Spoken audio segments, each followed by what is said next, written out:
오늘의 말씀은 다니엘서 6장 1절부터 16절까지의 말씀입니다. 제가 먼저 읽겠습니다. 다리오가 자기의 뜻대로 고관 120명을 세워 전국을 통치하게 하고 또 그들 위에 총리 셋을 두었으니 다니엘이 그 중에 하나이라. 이는 고관들로 총리에게 자기의 직무를 보고하게 하여 왕에게 손해가 없게 하려 함이었더라. 다니엘은 마음이 민첩하여 총리들과 고관들 위에 뛰어남으로 왕이 그를 세워 전국을 다스리게 하고자 한지라. 이에 총리들과 고관들이 국사에 대하여 다니엘을 고발할 근거를 찾고자 하였으나 아무 근거 아무 허물도 찾지 못하였으니 이는 그가 충성되어 아무 그릇됨도 없고 아무 허물도 없음이었더라. 그들이 이르되 이 다니엘은 그 하나님의 율법에서 근거를 찾지 못하면 그를 고발할 수 없으리라 하고, 이에 총리들과 고관들이 모여 왕에게 나아가서 그에게 말하되 다리오 왕이여 만수무강하옵소서. 나라의 모든 총리와 지사와 총독과 법관과 관원이 의논하고 왕에게 한 법률을 세우며 한 금령을 정하실 것을 구하나이다. 왕이여 그것은 곧 이제부터 30일 동안에 누구든지 왕 외에 어떤 신에게나 사람에게 무엇을 구하면 사자굴에 던져넣기로 한 것이니이다. 그런즉 왕이여 원하건대 금령을 세우시고 그 조서에 왕의 도장을 찍어 메대와 바사에 고치지 아니하는 규례를 따라 그것을 다시 고치지 못하게 하옵소서 하매, 이에 다리오 왕이 조서에 왕의 도장을 찍어 금령을 내니라. 다니엘이 이 조서에 왕의 도장이 찍힌 것을 알고도 자기 집에 돌아가서는 윗방에 올라가 예루살렘으로 향한 창문을 열고 전에 하던 대로 하루 3번씩 무릎을 꿇고 기도하며 그의 하나님께 감사하였더라.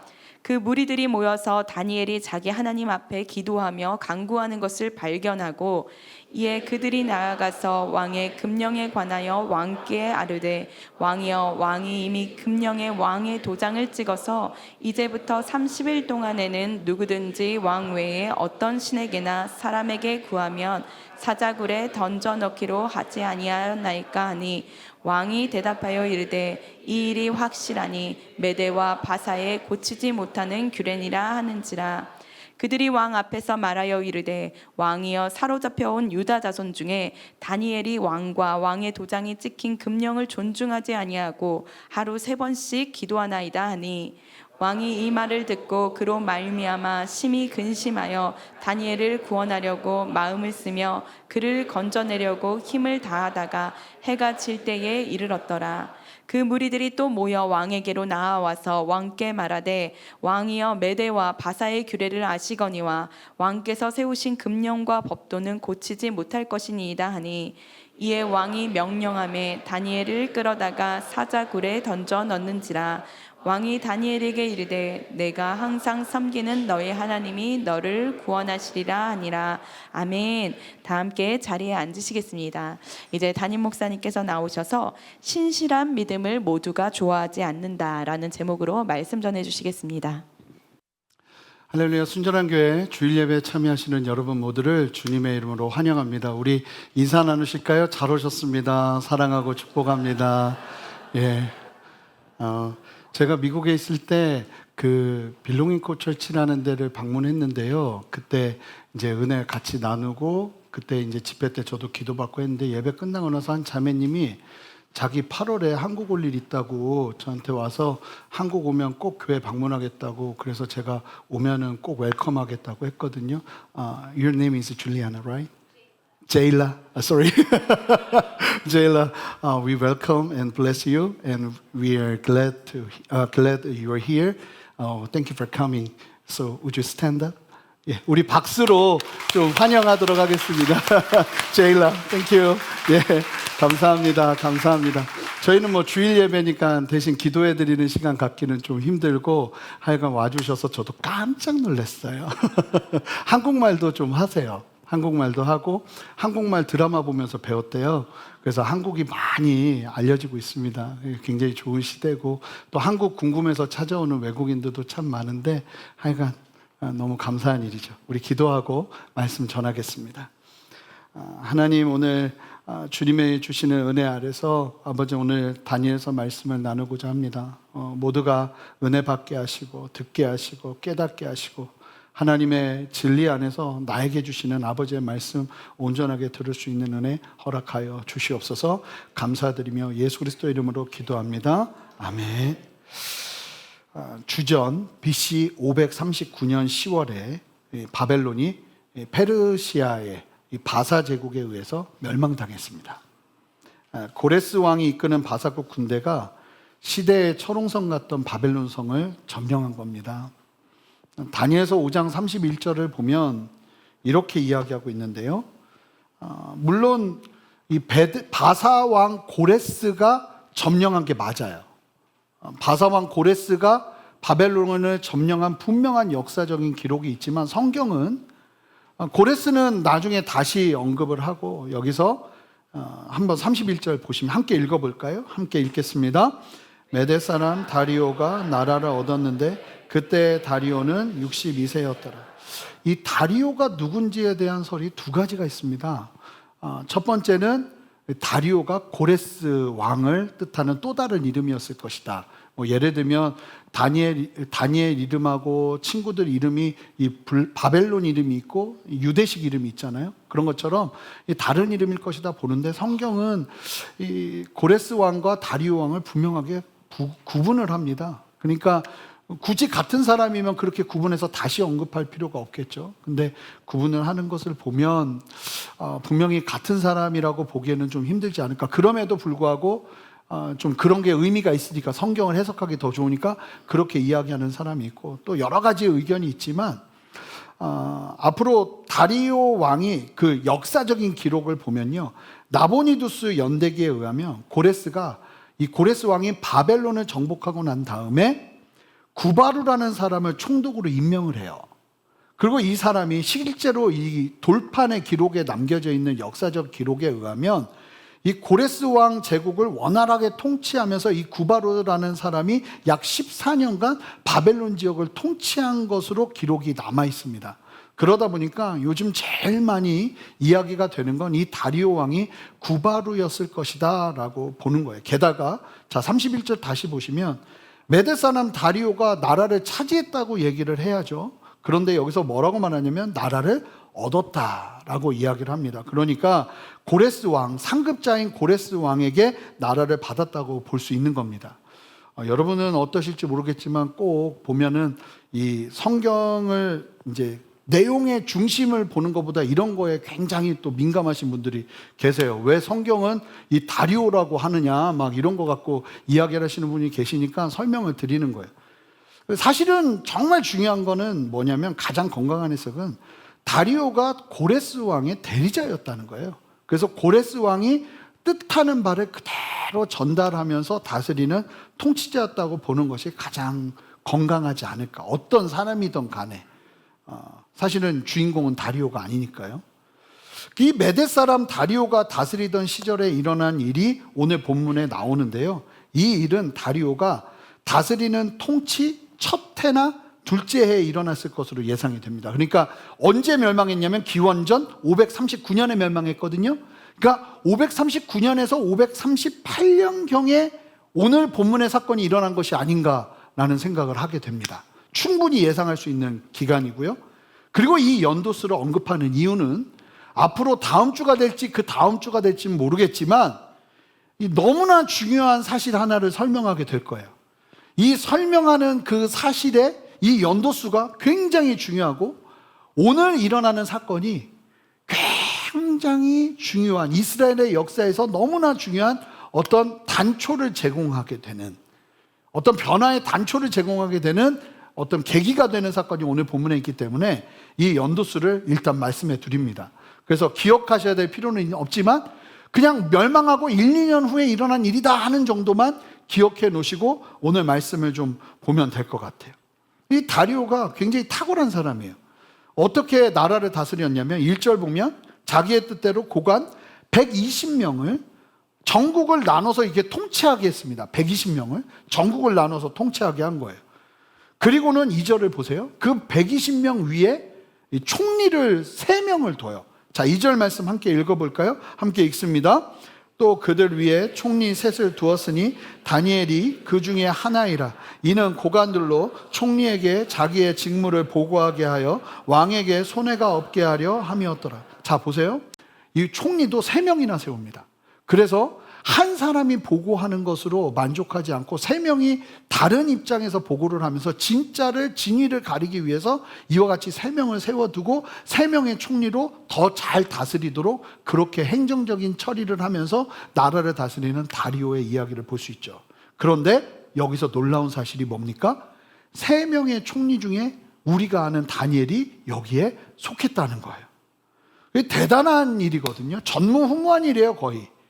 바벨론 시대에 게다가 마지막 멸망 직전에 하루 남겨두고 총리가 된 사람이 나라가 무너지고 나라가 멸망했는데 메데 바사국의 또 다른 총리로 세워졌다. 이게 굉장한 일이죠.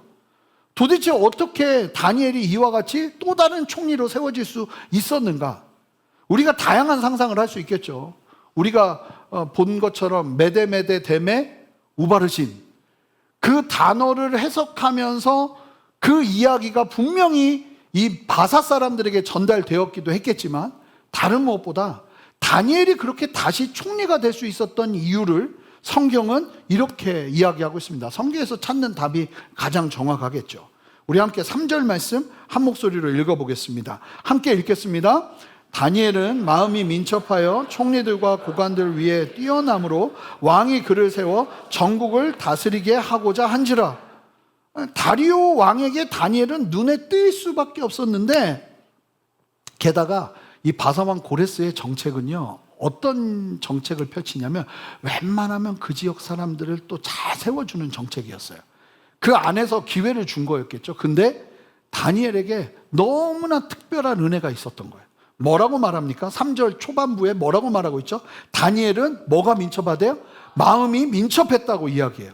근데 마음이 민첩했다는 단어를, 이 문장을 직역을 하면 루아흐 야티라 빼흐라는 단어예요. 이게 무슨 의미냐면 그 안에 탁월한 영이 있었다는 뜻이에요. 근데 탁월한 영이 있었다고 말하는 루아흐가 이게 어떤 단어냐면, 사람을 창조하시고 하나님이 사람에게 흙으로 만드시고 난 다음에 생기를 불어넣으시죠. 그 불어넣으시는 생기가 뭐예요? 루아흐예요. 이게 호흡이라는 뜻도 있지만 성령이라는 의미도 있어요. 그러니까 성령께서 다윗 안에 충만하게 역사하셨는데, 성령의 또 다른 기능이 뭐냐면 마음을 민첩하게 했다는 거예요. 이 영어로 보면, 영어 성경들은 다 똑같이 해석을 하거든요. 이 부분을 An excellent spirit이에요. 아주 특별하고 탁월한 영이 그와 함께하고 있었다는 거예요. 그래서 그가 하는 일은 다른 거예요. 근데 왜 다른가 보면, 이게 그 사람의 노력도 노력이지만 그 사람 안에 있는 성령, 그 성령이라고 이해는 못하는데 너무나 탁월하게 하는 영이 있었다는 거예요. 저는 이 탁월한 영, 성령의 충만이 저와 여러분에게 있으시기를 주님의 이름으로 축복합니다. 여러분들 안에 그 탁월함이 있어야 되는 거예요. 그 탁월함은요, 사실은 어떠함에서 나오는 게 아니에요. 성령 안에서 나오는 게 있다는 거예요.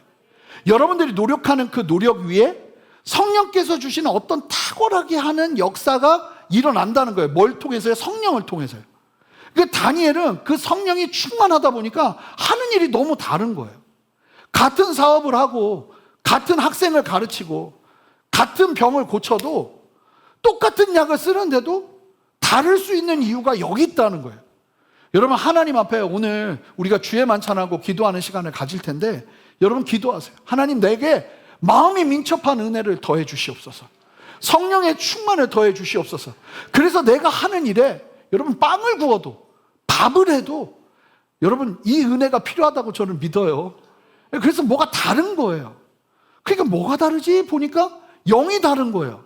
완전히 우리는 경험할 수 없는 민첩하게 하시는, 마음에 민첩하게 하시는 하나님의 그 충만한 영이 다니엘과 함께 하다 보니까 이 사람이 낭중지추, 주머니에다 송곳을 놔도 송곳은 계속 튀어나와서 드러나는 것처럼 감추려 해도 다니엘의 그 탁월함이 막 세상 가운데 막 드러나는 거예요. 여러분, 이런 은혜가 우리에게 있어야 된다고 믿습니다. 그냥 하루를 시작하면서도요, 여러분 기도하셔야 돼요. 성령님, 내 안에 충만하게 역사해 주십시오. 오늘 내가 해야 될 많은 일들이 있는데 이 일들 속에서 아버지 하나님, 주님의 그 탁월한 역사가 내 안에 있기를 원합니다 하는 마음 가지고 여러분 담대히 구하셔야 된다는 거예요. 그렇게 구하며 나갈 때 주님께서 역사하시고 일하실 거라고 믿습니다. 이 성령을 탁월한 영으로 표현하거든요. 그러니까 교회 안에 사실은 무조건 모든 일에 탁월할 수는 없겠지만 그래도 이 탁월함에 대한 가치를 깨닫고 성령 안에서 구하고 어떻게 보면 내 일들 속에서 브레이크드루하는 역사가 성령을 통해 일어날 수 있도록 그 기대와 소망으로 주님 앞에 나아가는 은혜가 반드시 필요하다고 믿습니다. 그래서 여러분들 하나님 앞에 이 탁월한 영의 충만을 구하세요. 기도하세요. 그러면서 나가는 거예요. 그런데요, 여러분 아시잖아요? 사람들 눈에 막 드러나면요, 좀 있다가 다니엘을 미워하는 사람들이 왕에게 소개할 때 다니엘을 어떻게 보는지가 나와요. 굉장히 하대합니다. 포로로 끌려온 자예요, 다니엘은. 다니엘 앞에 수식어가요, 총리가 아니라, 똑똑한 총리가 아니라 포로로 끌려온 자. 근데 그 사람이 지금 우리보다 더 높아진단 말이에요. 그러니까 어떤 일이 벌어지는, 게다가 왕이 막 하트가 뿅뿅인 거예요. 막 다니엘만 나오면. 여러분 아시죠? 이 권위자는 사랑도 고르게 해야 돼요. 안 그러고 너무 이쁜 사람 막 하트 뿅뿅 하면요, 그 사람 죽습니다. 이게 시기 질투가 나오게 됩니다. 세상 제일 무서운 게 시기 질투는요, 모두를 하나 되게 하는 힘이 있어요. 이게 시기 질투가 한번 발동하잖아요. 그러면 그 시기 질투가 있는 사람들끼리 막 자석처럼 붙는 힘이 있어요. 연합하여 한 몸을 이룹니다. 그러면서 막 일을 하는데 보세요. 다음과 같은 일이 벌어집니다. 4절. 이에 왕이 너무 다니엘이 탁월하니까 총리들 속에서도 제일 높은 총리로 세우고 싶은 거예요. 그 일을 하려고 하니까 이에 여러분 누가? 총리들과 고관들이, 여기서 말하는 총리들은 누구를 말하겠어요? 3명 중 2명이요. 동료예요. 근데 3명 중 2명, 다니엘을 제외한, 그러니까 고관들이라고 하니까 거의 모든 신하들이 다 같이 이미 자기들끼리 모여 회의를 마쳤어요. 그러면서 다니엘 어떻게든 끌어내리자. 우리 위에 서게 할 수는 없다. 이러면서 근거를 찾고자 하는데 뭐라고 말하고 있습니까? 아무 근거, 아무 허물도 찾지 못하였으니 이는 그가 충성되어 아무 그릇됨도 없고 아무 허물도 없음이었더라. 다니엘은요, 이미 모든 걸 다 가져본 사람이에요. 권세도 다 누려본 사람이에요. 그가 80세 되었을 때, 80세가 넘어서 이 벨사살 앞에 섰을 때 마치 모든 상황을 초월한 것처럼 저는 괜찮습니다 하면서 하는 행동을 보세요. 이 다니엘은요, 하나님의 부르신 것 뜻밖에 없었던 사람이에요. 여러분, 이런 은혜가 우리에게 필요한 줄 믿습니다. 할 수만 있다면 최선을 다해서 이런 삶을 살아야겠죠. 그런데 기가 막힌 거예요. 그러니까 더 화가 나는 거예요. 왜 뒤졌는데 털었는데 아무것도 안 나오면 존경해야 되잖아요. 근데 참 신기하죠? 시기심이 들어가니까 뒤졌는데 털었는데 아무것도 없으니까 또 다른 도전 정신이 나오기 시작해요, 이 사람들한테. 참 무서운 거예요. 그러면서 세상의 모습이에요. 그들이 다니엘의 허물을 찾으려 하는데 아무리 찾아도 충성되어서 그 허물을 찾을 수 없으니까 그들이 어떤 결론으로 가는가? 이 다니엘이 어떻게 살았는지를 알 수 있는 대목인데 참 이 부분은 이제 오늘은 다룰 게 너무 많아요. 자, 5절 말씀 한 목소리 읽어보겠습니다. 이들이 내린 결론은 5절입니다. 함께 읽습니다. 시작. 그들이 이르되 이 다니엘은 그 하나님의 율법에서 근거를 찾지 못하면 그분을 고발할 수 없으리라. 결국 내린 결론이 뭐냐면 이 사람 신앙 갖고 어떻게든 흔들어 봐야겠다. 유일한 약점이 될 수 있는 게 신앙이라는 거를 본 거예요. 너무 강한 신앙. 그의 신실한 신앙으로 인해 어려움에 처할 수 있는 상황을 만들기로 작정합니다. 그리고는 여러분 참 이 못된 짓을 할 때 이 모이는 지혜는 무섭습니다. 그러니까 어떤 지혜로 다가가냐면, 자 6절 7절 보세요. 왕이 다니엘을 너무 좋아하기 때문에 다니엘에게 함부로 다니엘을 해하게 할 수 있는 길을 찾기가 정말 쉽지 않아요. 그러니까 다니엘 얘기를 꺼내지도 않아요. 세상 사람들이 무섭다니까요. 이 시기심이 한번 발동하면 무섭더라고요. 자 6절 7절 이렇게 얘기합니다. 이에 총리들과 고관들이 모여 왕에게 나아가서 그에게 말하되 다리오 왕이여 만수무강하옵소서. 그러니까 우리는 지금 당신의 만수무강을 바랍니다 이러면서 나라의 모든 총리와 지사와 총독과 법관과 관원이 의논하고 왕에게 한 법률을 세우며 한 금령을 정하실 것을 구하나이다. 이게 거짓말이죠. 이렇게까지는 아니에요. 그런데 지금 왕에게 우리의 모두의 합치된 의견입니다 하면서 왕에게 금령을 선포해 달라고 얘기하는 거예요. 그러니까 왕이 뭔데? 하고 이제 묻는 거죠. 그랬더니 뭐라고 말하냐면 그것은 곧 이제부터 길지도 않아요. 이 사람들은 30일을 봐요. 30일 동안에 누구든지 왕 외에 다른 어떤 신에게나 사람에게 기도를 하면 사자굴에 던져 넣는 게 좋겠습니다. 이걸 왜 하는 거냐? 지금 나라가 막 시작된단 말이에요. 왕권이 강화돼야 된단 말이에요. 길게도 아니에요. 30일이에요.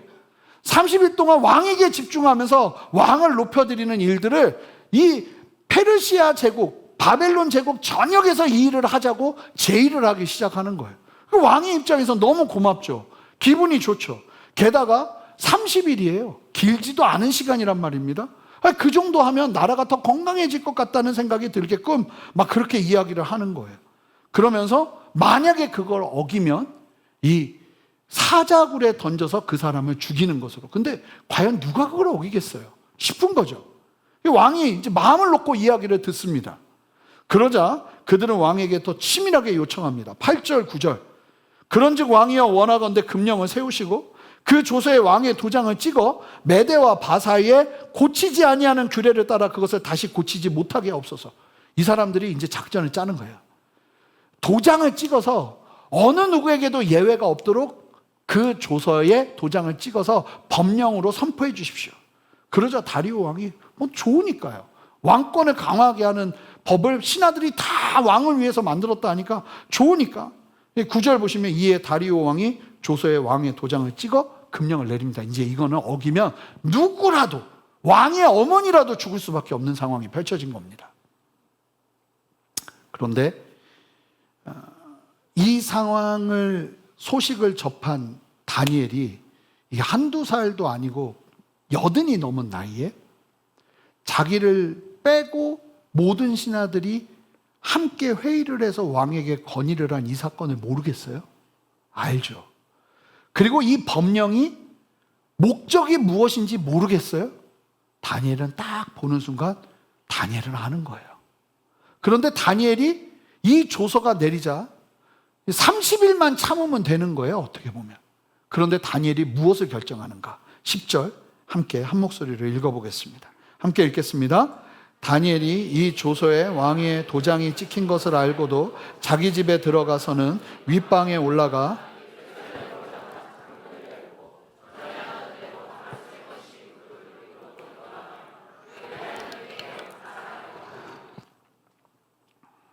기도하는 순간 그는 사자굴로 그냥 들어가서 죽임을 당하게 됩니다. 그런데 하루도 타협하지 않아요. 저는 이게 참 이 다니엘을 죽이려는 사람들도 보세요. 일생의 30일은 그냥 점과 같은 시간이에요. 그런데 이 사람들이요, 다니엘의 신앙을 알아요. 다니엘은 30일도 못 버틸 거라고 본 거예요. 길게 잡아서. 근데 아니나 다를까? 다니엘은 이 조서가 쓰여 있음에도 불구하고 이것을 어기면 죽음에도 불구하고 다니엘이 무엇을 선택합니까? 충분히 예상하는 건 창문을 더 넓게 열고 엎드려 하루에 3번씩 모두가 볼 수 있게 기도를 합니다. 아침, 정오, 저녁. 그런데 여러분, 성경에서 그렇게 기도하라고 정확하게 나와 있는 명령이 있는 것도 아니에요. 이건요, 다니엘이 바벨론에서 살면서 그 스스로가 신앙을 지키는 자기의 경건의 루틴이었어요. 근데 이 경건의 걸음이 나라의 제도와 나라의 법령을 통해서 막히니까 다니엘이 어떻게 하냐면 포기하지 않습니다. 그리고 바로 그날 그 법령이 선포된 날 다니엘은 모든 사람들에게 들켜버려요. 자, 그러자 대적들은 옳았구나 하면서 바로 왕에게 다니엘을 고소합니다. 이에 그들이 12절 13절 보세요. 나가서 여러분 얼마나 철저하게 이 다니엘을 죽이려 하는지 보세요. 자, 어떻게 다가가냐면 왕에게 다가가자마자 왕이시여 다니엘이 어겼습니다를 안 해요. 그러면 왕의 마음이 혹시나 변할까 봐 어떻게 얘기하냐면 보세요. 그들이 나아가서 왕의 금령에 관하여 왕께 아뢰되 왕이여 이미 금령에 왕의 도장을 찍어서 이제부터 30일 동안에는 누구든지 이제부터잖아요. 그러니까 첫날이에요. 30일 동안에는 누구든지 왕의 어떤 신에게나 다른 사람에게 구하면 사자굴에 던져놓기로 하지 아니하였나이까 하니 왕의 대답을 듣고 싶은 거예요. 유도하고 있는 거죠. 그때 왕이 맞다고 누구라도 사자굴에 집어넣을 것을 내가 도장까지 찍어서 조서로 발표했다고 이야기를 해요. 그러니까 13절에 기다렸다는 듯이 그들이 왕 앞에 말하여 이르되 왕이여 다니엘을 뭐라고 말해요? 사로잡혀온 유다 자손 중에 다니엘. 이게 그들이 보는 시각이었던 거예요. 얼마나 힘든 시간을 보냈을까요? 그런데 이야기하는 거예요. 그 다니엘이 왕과 왕의 도장이 찍힌 금령을 존중하지 않고 하루 3번씩 기도하나이다 딱 듣는데 그제서야 왕은 아차 싶은 거예요. 죄송해요. 이놈들이 이렇게 난리를 피면서 한 이유가 여기 있었구나를 알게 된 거죠. 다니엘 죽이려고 이러고 있구나. 그래서 나중에 보시면 다음 주에 보실 텐데 다니엘이 사자굴에 들어가서 살아나자 다니엘 죽이려고 한 사람들 다 사자굴에 집어넣어 버립니다. 왕이 괘씸한데 여기서 쉽게 말하면 다니엘을 살리면 나라가 기반이 처음인데 첫 시작점인데 이게 너무 흔들리는 거예요. 왕 보세요. 14절 함께 읽어볼까요? 왕이요 난리가 납니다. 함께 읽습니다. 시작.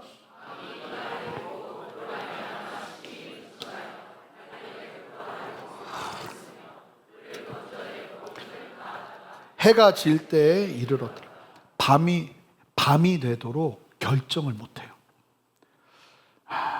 결정을 못해요. 어떻게 해야 될까? 어떻게 살려야 될까? 그랬더니요 신하들이 또 쫓아가요. 왜 빨리 결정 안 하시냐고. 결국 왕은 살릴 길이 없는 거예요. 이제 다니엘이 그렇게 의지하는 하나님께 맡길 뿐이에요. 그러면서 다니엘에게 사자굴에 던지면서 왕이 이렇게 말합니다. 자 16절 이에 왕이 명령하매 다니엘을 끌어다가 사자굴에 던져 넣는지라. 왕이 다니엘에게 이르되 네가 항상 섬기는 너의 하나님이 너를 구원하시리라 하니라. 항상 섬기는 네가 항상 섬기는 하나님. 여러분 이게 우리의 닉네임이 되어야 될 줄 믿습니다. 여러분 세상 사람들은 우리의 출신과 우리의 어떠함을 이야기하는지 몰라도 나랑 같이 있는 사람들은 아는 거예요. 나와 함께하는 하나님, 항상 섬기는 하나님, 이게 우리에게 있어야 되는 거예요. 자 그럼 이게 오늘 본문의 내용이에요. 이러면서 다니엘은 사자굴로 들어가요. 여기서 오늘 본문은 끝납니다. 자 그러면 오늘 본문의 내용을 다니엘의 입장에서 좀 볼까요? 다니엘의 입장에서 다니엘은요 사실은 바사국의 총리가 되고 싶다고 기도한 적이 없을 거예요. 이미 은퇴한 나이였고 나이가 80이 넘은 나이였기 때문에 내가 다시 바벨론의 총리가 된다 이런 생각도 한 적이 없을 거예요. 그저 다니엘 모습 보셨잖아요. 벨사살 앞에서 그냥 모든 것을 초월한 사람처럼 그저 하나님의 뜻을 전할 뿐이에요. 그런데도 다니엘이 이 바벨론의 멸망 하루를 앞두고 극적으로 총리가 되었습니다. 그리고 성경은 다 기록하고 있지 않지만 얼마나 복잡하고 많은 일들이 바사 제국이 세워지는 과정 가운데 페르시아 제국이 세워지는 과정 가운데 일어났겠어요? 그런데 그 과정 속에서 결국 다니엘은 다리오 왕의 전폭적인 신임을 얻으며 3명의 총리 중 한 사람으로 그리고 결국은 최고의 총리로 오르는 직전까지 간 거예요. 이 과정에서 다니엘을 알아요. 하나님의 그 탁월한 영, An excellent spirit이 함께하는 것을 너무나 놀랍게 경험한 거예요. 그래서 그 안에서 성실과 최선의 걸음을 걸으면서 하나님의 도우심을 경험하면서 이게 막 하나님이 하시는 일이다 하는 것을 보게 되거든요. 게다가 제가 3주나 2주 후에 설교를 하게 될 텐데 지금 이 페르시아 제국이 세워지기 시작하면서부터 굉장히 독특한 일이 벌어지고 있었어요. 그 상황 속에서 다니엘이 총리가 된 건 너무나 분명한 하나님의 뜻이 보여요. 이거는 바보도 볼 수 있는 상황이에요. 그러니까 이게 하나님이 세워주셨을 뿐만 아니라 여기에 세움받은 이유가 너무나 분명한 역사적인 사명이 보이는 거죠. 민족적인 사명이 보이고. 그게 뭔지는 그때 말씀드려야지 지금 얘기하면 또 김 빠져가지고 그때 은혜 잘 안 돼요. 그래서 그때 말씀드릴게요. 근데 그렇게 막 세워지고 있었거든요. 그런데 하나님이 하시는 일인데, 하나님이 세우셔서 하나님의 역사 속에서 기름 부음이 일어나고 있는데 어떤 일이 벌어지기 시작하냐면 주변 사람들이 질투하기 시작하는 거예요. 주변 사람들이 날 너무 싫어하기 시작하는 거예요. 여러분 그런 경험 해보셨는지 모르겠지만 직장에 가서 인사하는데 갑자기 인사를 안 받기 시작하는 거예요. 사람들이 무시하기 시작하고 뒤에서 욕하는 얘기가 들리기 시작하는 거예요. 여러분 하나님의 역사가 사실은 무엇을 가져오고 있나요? 지금 주변 사람들의 시기 질투를 가지고 오고 있고요. 더 무섭게는 다니엘을 죽이지 못해 안달난 사람들이 등장하기 시작합니다.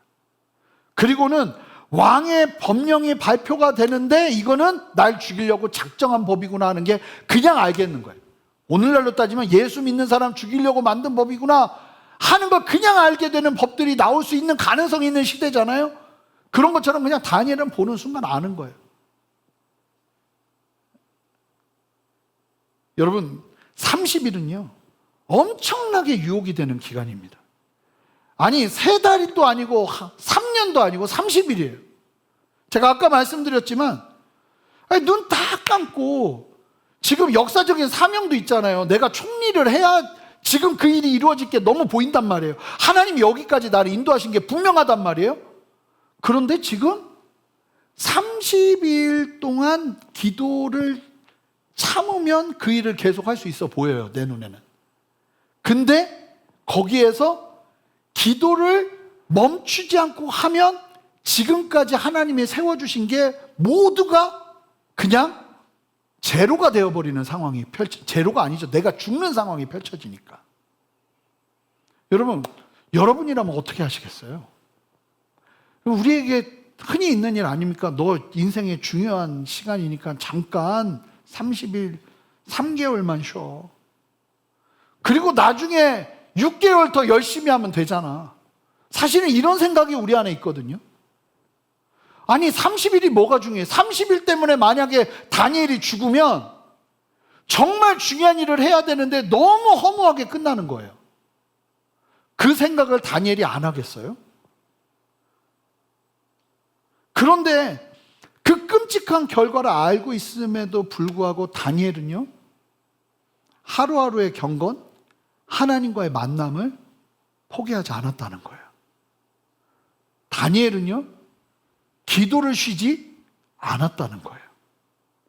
사무엘 선지자처럼 기도를 쉬는 죄를 범하지 않는다고 여길 정도로 이 사람은 목숨 걸고 기도하고 있다는 거예요. 원수들이 파놓은 함정을 알면서 피하지 않고 있어요.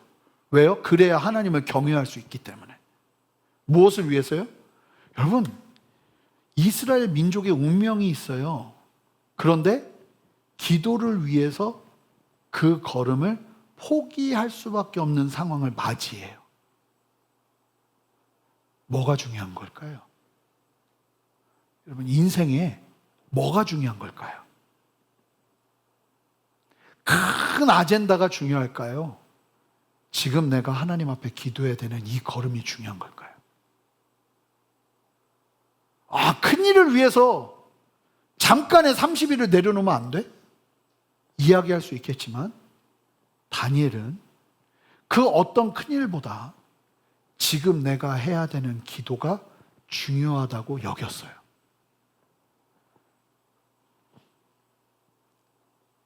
받아들여지시는 거죠. 지금 받아들여지시는 거 맞죠?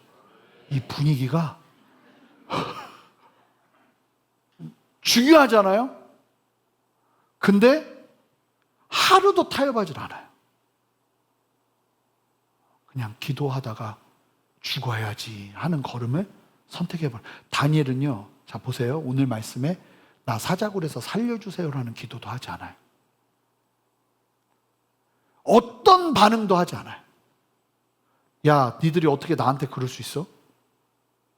나랑 같이 내가 너희들 얼마나 도와줬는데 분명히 도움 많이 얻었을 거라고요. 다니엘 통해서. 근데 여기서 뒤에서 칼을 꽂아? 이러질 않는다는 거죠. 오직 뭐 하냐면 경건으로 인해 닥쳐온 어려움을 경건으로 뚫어내요. 기도를 못하게 하는 어려움을 기도로 뚫어냅니다. 더 충격적인 건 하나님이 이 절대적 절명의 과정에서 침묵하고 계신다는 거예요. 사랑하는 성도 여러분, 서운한 하나님의 침묵을 만날 때가 있습니다. 인생 속에서. 서운한 하나님의 침묵이요. 왜 하나님은 내가 가장 고귀한 믿음의 꽃을 피우는 이때에, 이 믿음의 순종을 하고 있는 이때에 이 어려움 속에서 침묵하고 계시는 것일까? 그런 상황을 만날 때가 있다는 거예요. 근데 제가요, 다니엘서 강해 설교를 이때 할 수 있는 게 얼마나 감사한지, 이게 설교학 교수님이 그러시더라고요. 이런 이걸 묵시 문학이라고 그러거든요. 요한계시록, 다니엘서 이런 거는 교회가 시작되고 초기에 절대로 하면 안 된대요. 다 시험에 빠질 수 있대요. 처음에 복음, 구원 이런 것들을 충분히 나누고 진리로 익숙해진 성도들과 봐야 되는 말씀이 다니엘서라는 거예요. 근데 왜 하나님이 이때 다니엘서를 우리로 하여금 보게 하실까 하는데, 저는 시대 속에서도 상황 속에서도 너무 많이 이해가 되는 거예요. 그런데요, 다니엘서를 강의하면서 제가 내린 분명한 한 가지가 있어요. 결론. 뭐냐면 신앙의 걸음에서 실망이라는 것은 그냥 백해무익이라는 거예요. 자, 저를 따라서 외쳐볼까요? 실망은 백해무익이다. 여러분, 만약에 여러분들이 최선을 다해서 주님을 사랑하는데 여러분을 실망케 하는 상황이 오잖아요. 그러면 오늘 말씀으로 정리 끝낼게요. 실망은 곁에도 두지 마세요. 아멘. 곁에도 두지 마세요. 싹도 허락하지 마세요. 싹이 나올 것 같으면 바로 밟아버려요. 예수 이름으로 명하노니 그냥 밟아버려요. 넌 없어. 넌 실망은 없어. 내 인생에 실망은 없어. 정말 놀라운 사실이, 너무 놀라운 일들이 계획되어 있거든요. 다니엘의 이 다음에 일어날 일들 속에서. 근데 다니엘은 그럴 때마다 마치 영적 전쟁처럼 큰 도전을 만났어요. 하나님은 정말 사랑하는데도 어려움이 오잖아요. 그건요, 해산을 위한 고통의 시간인 거예요. 여러분, 믿음으로 아멘 하시기 바랍니다. 그러니까 어렵고 힘들어도 이겨내고 주님 안에서 분명하게 신앙 안에서 주님 붙잡고 가는 걸음이 필요하지, 여기서 주님 이게 뭐예요? 나는 왜 죽어야 돼요? 난 이렇게 죽을 수 없어요. 이러면 이게 말이 안 된다는 거예요.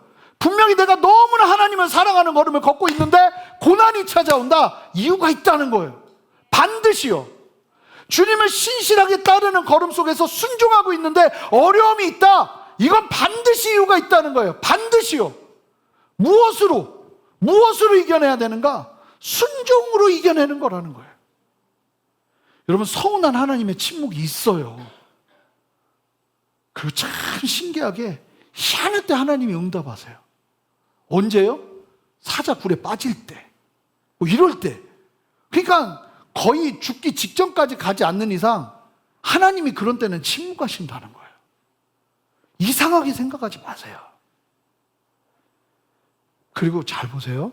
다니엘은요, 고의적으로 나라의 총리가 고의적으로 국가의 법을 어기고 있어요. 지금 법이 선포됐거든요. 그러니까 법이 선포됐기 때문에 그 법대로 살아야 돼요. 30일. 30일은 긴 시간이 아니에요. 30일만 그냥 왕이 원하는 대로 그 법대로 움직이면 돼요. 그런데 다니엘이 그 법을 어기잖아요. 로마서 13장 1절 2절 말씀 기억하세요? 각 사람은 위에 있는 권세들에게 복종하라. 권세는 하나님으로부터 나지 않음이 없나니 모든 권세는 다 하나님이 정하신 바라.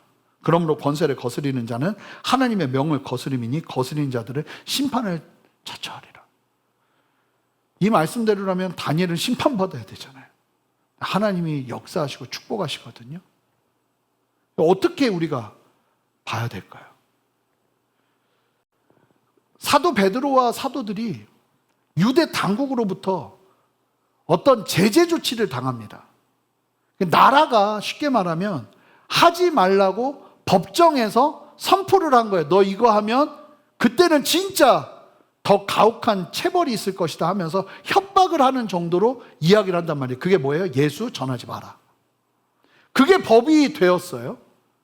근데 이제 사도와 베드로와 사도들이 이 법을 어떻게 대하는가? 사도행전 5장 29절 한 목소리, 오늘 좀 이 부분이 정리되기를 바랍니다. 5장 29절 한 목소리 읽습니다. 시작.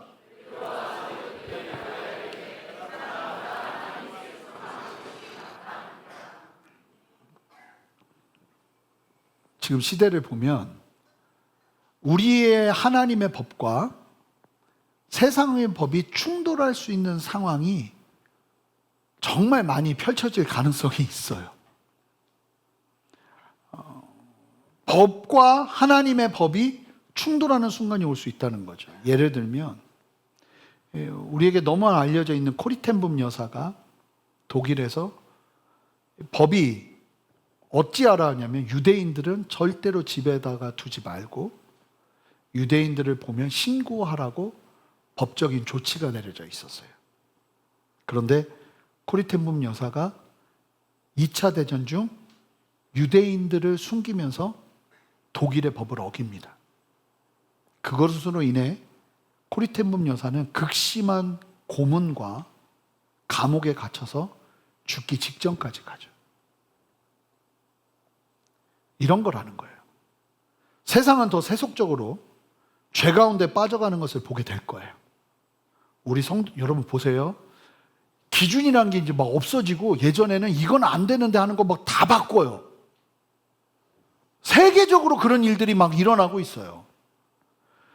아니, 정상적인 시각에선 도저히 있을 수 없는 법안이 마련돼서 사람들에게 강제적으로 그 일들을 가하고 있어요. 여러분, 그럴 때 우리가 세상을 사랑하고 나라를 사랑하고 나라를 향한 애국심을 가지지만 여러분, 우리가 어떤 관점으로 세상을 바라봐야 되는가? 이 베드로와 사도들의 대답이 우리의 대답이어야 될 줄 믿습니다.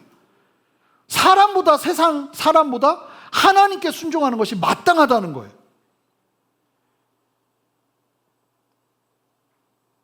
여러분, 믿는 자가 실력까지 갖추면요, 세상에 위협이 될 가능성이 커요. 그런데 성경이요, 이런 내용을 마치 공식처럼 얘기해 줍니다. 디모데후서 3장 12절 말씀입니다. 한 목소리로 읽겠습니다. 시작. 무릇 그리스도 예수 안에서 경건하게 살고자 하는 자는 박해를 받으리라. 여러분, 세상에서 예수 믿으면서 제대로 살려고, 경건하게 살려고 하면 박해를 받을 것이라고 말해요. 그런데 다니엘이 어떻게 박해를 대하나요? 경건으로 박해를 대면합니다. 경건 때문에 박해가 왔는데 뭘로 이겨요? 경건으로 박해를 대면하기 시작해요. 기도하지 말라는 법령이 선포되니까 더 간절하게 기도하기 시작해요. 여러분, 그 상황을 다니엘은 어떻게 봤냐면 30일을 참자를 본 게 아니라 더 간절하게 기도해야겠구나 하는 하나님의 메시지를 듣기 시작하면서 그는 포기하지 않고 주 앞에 나가기 시작하는 거예요. 여러분, 주님 안에서 경건히 살고자 하는 자는 박해를 받을 거라는 거예요. 디모데후서 3장 12절을 제가 설교 준비하는데 계속 어떤 단어가 계속 눈에 가냐면 박해를 받으리라, 이 단어가 너무 눈에 가는 거예요. 그래가지고 원문이 뭐라고 하고 있나 찾아봤더니 이 박해받다는 의미로 쓰인 단어가 굉장히 재밌는 단어가 사용이 돼요.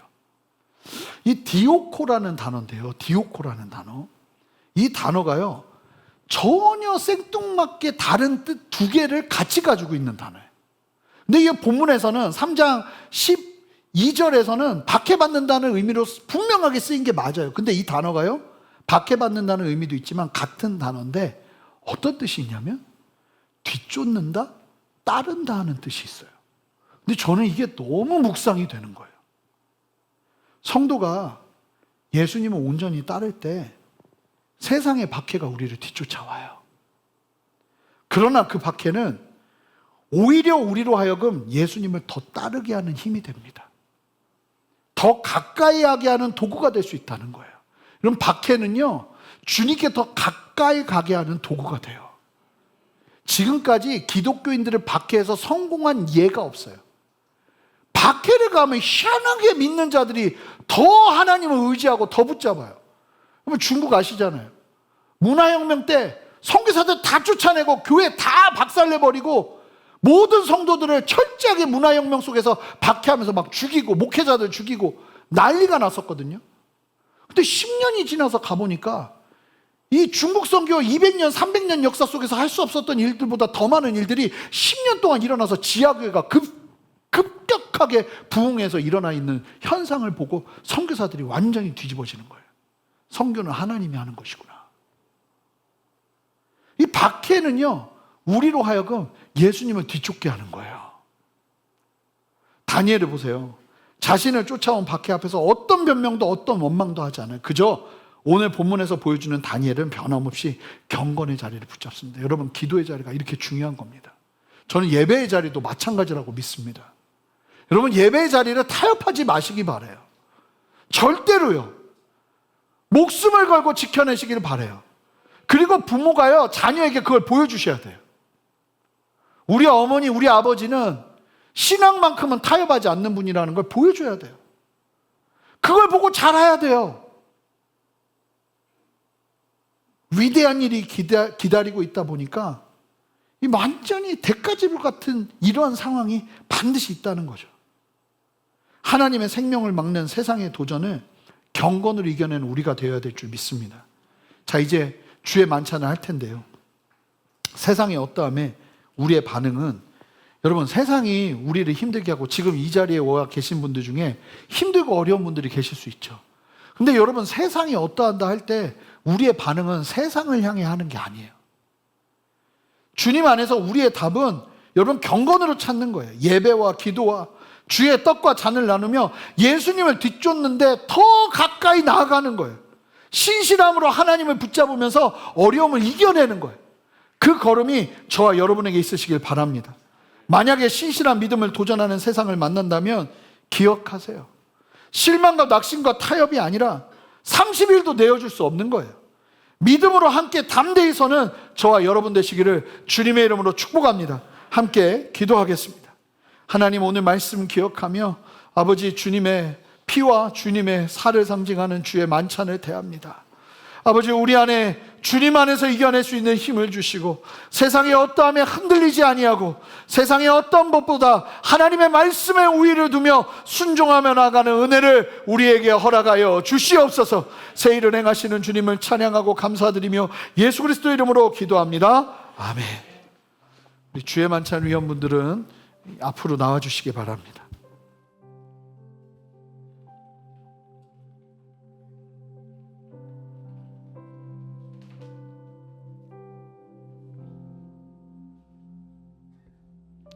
우리 세례를 받으신 분들만 주의 만찬에 참여하실 수 있습니다.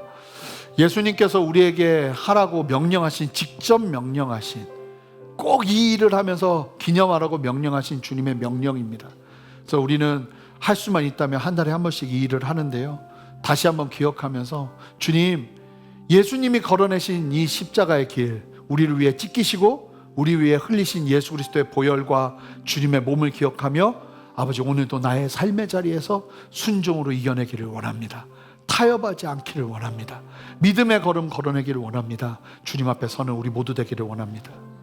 예수님께서 잡히시기 전날 밤 이와 같이 떡을 떼시며 제자들에게 주님의 몸을 상징하는 이 떡을 나누시면서 이 떡은 너희를 위해 찢기는 나의 몸을 상징하는 것이니 이것을 먹을 때마다 나를 기념하라. 주님의 그 몸을 상징하는 떡을 우리가 함께 나누면서 주님 앞에 기도하면서 주님 앞에 더 가까이 나가는 시간 되기를 소망합니다. 함께 분병하겠습니다.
우리 함께 주의 몸을 대하기 전에 함께 기도하겠습니다. 예수님, 나를 살리기 위해 찢기신 예수님의 그 걸음 기억하면서 하나님, 주님을 부끄러워하지 아니하고 이 땅에서 주님 경건으로 우리의 삶의 문제들을 이겨내는 그 역사를 누리기를 원하오니 이 시간 생명으로 우리 안에 다스려 주시옵소서. 감사드리며 예수 그리스도 이름으로 기도합니다. 아멘. 함께 주님의 몸에 동참하시겠습니다. 예수님께서 또한 이와 같이 떡을 나누신 후에 잔을 들어 축사하시면서 예수님의 보혈을 상징하는 이 잔을 들어 말씀하셨습니다. 이 잔은 너희를 위해 흘리는 나의 언약의 피니 이 잔을 마실 때마다 나를 기념하라. 주님의 그 보혈의 은혜로 우리를 온전케 해주시기를 간절히 사모하며 함께 분잔하도록 하겠습니다.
우리 함께 기도하며 나가겠습니다. 주님, 주님의 보혈을 상징하는 이 잔을 대합니다.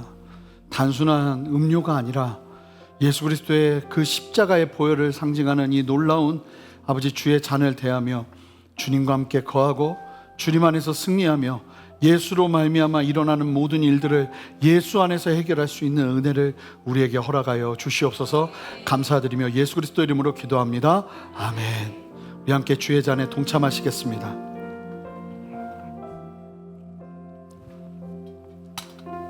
우리 다 같이 좀 일어서실까요?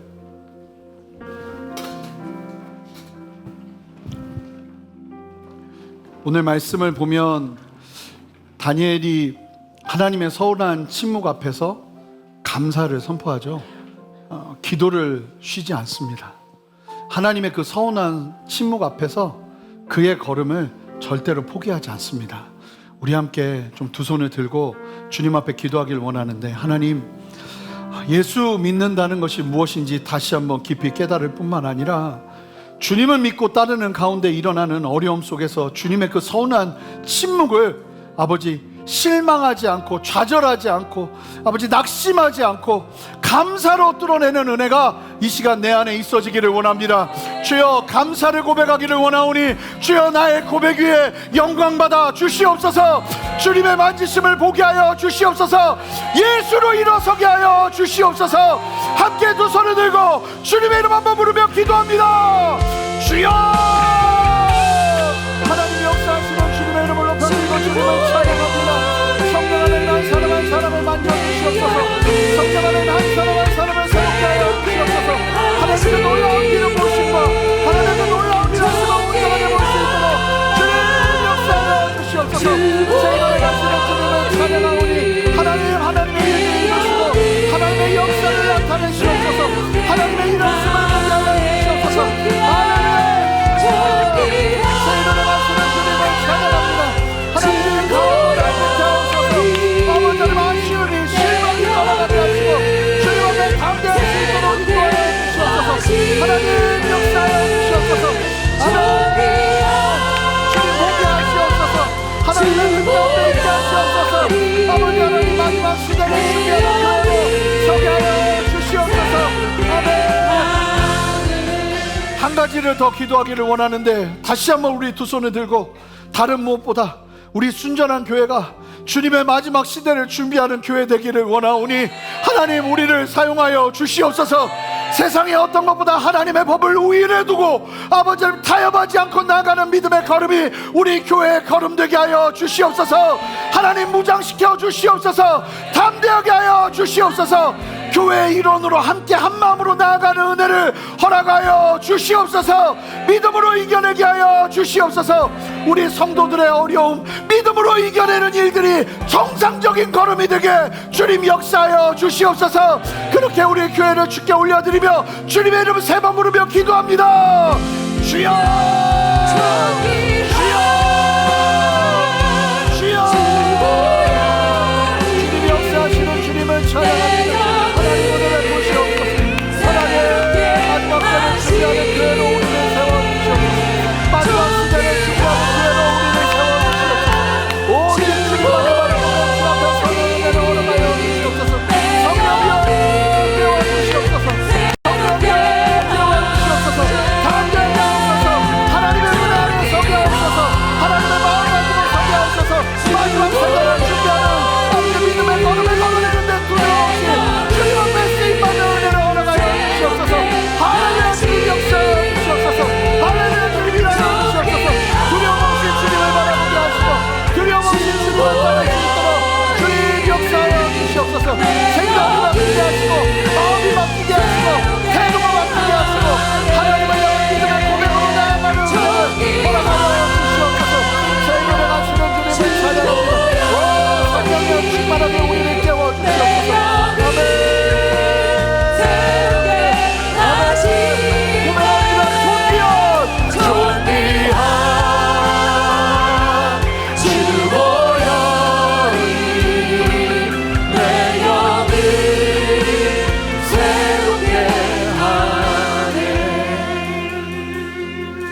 하나님의 생명을 위해 언제나 주님은 이 땅에 죄가 만연한 이후부터 하나님의 생명을 위해서는 언제나 해산의 고통을 요구하시고, 우리는 다 이해할 수 없으나 그러한 걸음 가운데 믿음을 지켜내는 성도들의 걸음을 통해 하나님의 생명을 낳으셨습니다. 하나님 이 사실을 우리가 놓치지 않게 하시고 잃어버리지 않게 하시고 희미해지지 않게 하여 주셔서 담대하게 일어서는 은혜를 허락하여 주시옵소서. 하나님 이 시간 우리 안에 주님을 향한 실망을 싹부터 잘라버리기를 원합니다. 예수 보혈로 우리를 새롭게 하여 주시고 아버지의 진리로 우리를 온전케 하여 주셔서 주님을 따르는 믿음의 걸음 담대하게 걸어낼 수 있도록 역사하여 주시옵소서. 다니엘의 걸음을 담고 싶습니다. 사람과 싸우지 않고 사람에게 원망하지 않고 그저 하나님 앞에 해야 될 기도. 오늘 모습에서 보여지는 다니엘은 기도와 감사 두 가지였습니다. 하나님 그 모든 상황 속에서 우리가 어떠한 이야기를 할 수 있는다 할지라도 우리에게서 드러나는 두 가지 기도와 감사의 길을 소망하오니 하나님 우리의 자리에서 그 승리의 싸움을 싸워낼 수 있는 힘과 능력을 더하여 주시옵소서. 주로부터 오지 않는 연민과 안타까운 마음과 세상적인 모든 생각들이 정리되게 하여 주시고 아버지의 진리로 새롭게 하셔서 아버지 우리를 온전케 하시는 주님을 보게 하여 주시옵소서. 강하고 담대케 하여 주시고 낙심치 않게 하여 주시고 하나님 앞에 온전히 서는 은혜 우리에게 허락하여 주시옵소서. 오늘도 그렇게 우리 안에 역사하시는 주님을 찬양하고 감사드리며 예수 그리스도 이름으로 기도합니다. 아멘. 우리 주님께 영광의 박수 올려드리겠습니다.